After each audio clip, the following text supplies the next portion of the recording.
Good morning everyone. Welcome to our channel. आपण पाहत आहोत बाराखडीच्या अक्षरांची सिरीज आणि त्याचे 20-20 ईच शब्द जे की पाहत आहोत आपण मराठी आणि इंग्रजीमध्ये. आजच्या भागात आपण पाहणार आहोत ध म्हणजे DH, इंग्रजीचा DH म्हणजे धचे 20 शब्द. प्रत्येकी पाहणार आहोत आपण मराठीचे 20 आणि इंग्रजीचे 20 शब्द. सो विदाऊट वेस्टिंग टाईम चला सुरुवात करूयात. पहिला शब्द आहे धागा. धागा. नंबर 2 धन. नंबर 3 धड. नंबर 4 आहे धाडस. धाडस.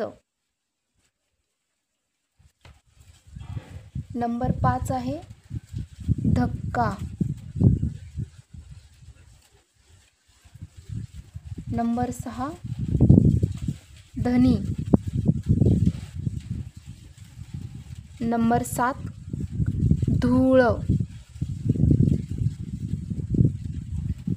नंबर 8 धाव. नंबर 9 धीर. नंबर 10 ध्वनी.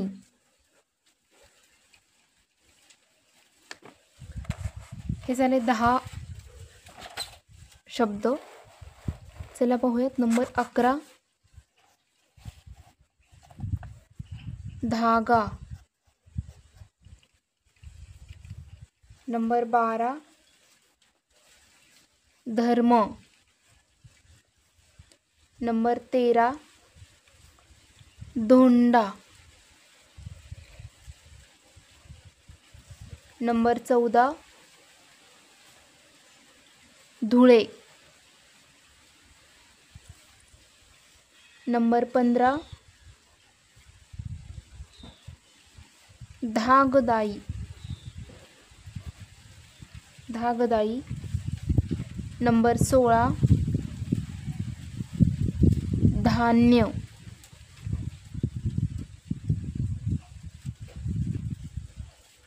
नंबर 17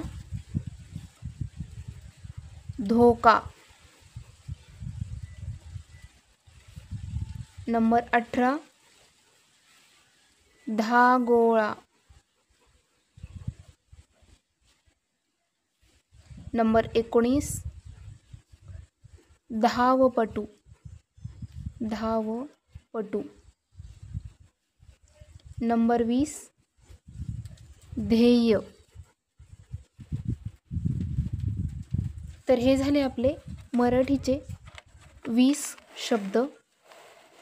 हा शब्दसंग्रह तुमच्याकडे असणं खूप इम्पॉर्टंट आहे, कारण जसे जसे तुमच्याकडे शब्द राहतील आणि जेव्हा तुम्ही प्रॅक्टिस कराल, स्वतःहून लिहाल, त्यामुळे तुमचा शब्दसंग्रह खूप चांगला वाढत जाणार आहे. वाचण्याची खूप चांगली सवय होत जाणार आहे. लिहिण्याचीही खूप चांगली सवय होईल तुम्हाला. त्यामुळे हा तुम्ही रेग्युलर स्टडी करत राहा. तुमच्या नोटबुकमध्ये लिहित राहा. सो चला आपण पाहूयात नेक्स्ट इंग्रजीचे 20 शब्द विच इज स्टार्टिंग विथ ध, that is DH. Without wasting time let's start with ध words in English which is 20 each. Number 1 dhaka. Number 2 dharma. DHARMA. dharma. Number 3 dholak. DHOLOK. dholak. Number 4 dhoti. DHOTI. Dhoti. Number 5 ध्यान. DHYAN. ध्यान. Number 6 धामा. DHAMMA. धामा. Number 7 ढोल. DHOL. ढोल. Number 8 Dhanush. DHANUSH. DSH Dhanush. Number 9 Dheeraj, DHEERAJ, that is Dheeraj. Number 10 Dhawan, DHAWAN, Dhawan.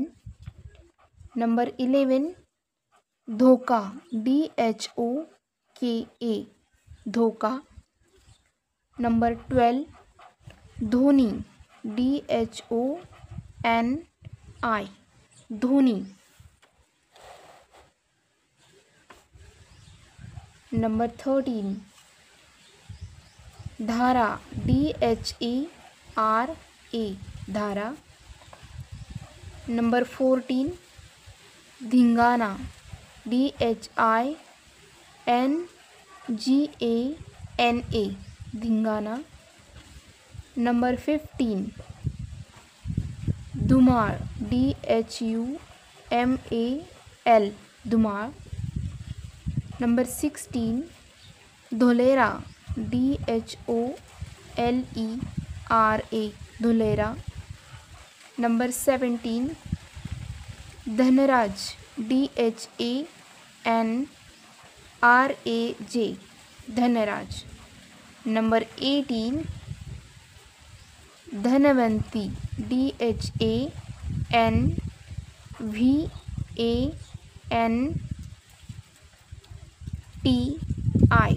Dhanwanti.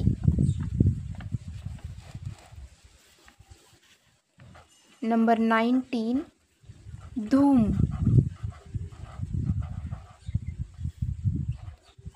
Number 20 धनिया, DHANIYA. Okay, that is total 20 words we had learned today, which is starting with DH. Pronunciation is the. So you can collect all the words into your notebook, read, write and repeat again and again, so you will have a good vocabularies and good number of words. You need to do practice regularly, so you will learn lot of things. You can read it easily, you can write it easily, your pronunciation is going to clean and good. So do practice every day. Okay, जर आजचा video तुम्हाला आवडला असेल तर चॅनलला नक्की like करा, share करा आणि सबस्क्राईब करा. त्यामुळे इथून पुढे येणारे लर्निंग व्हिडिओज तुम्हाला नोटिफिकेशन मिळत राहतील आणि असेच शिकत राहा. तोपर्यंत धन्यवाद.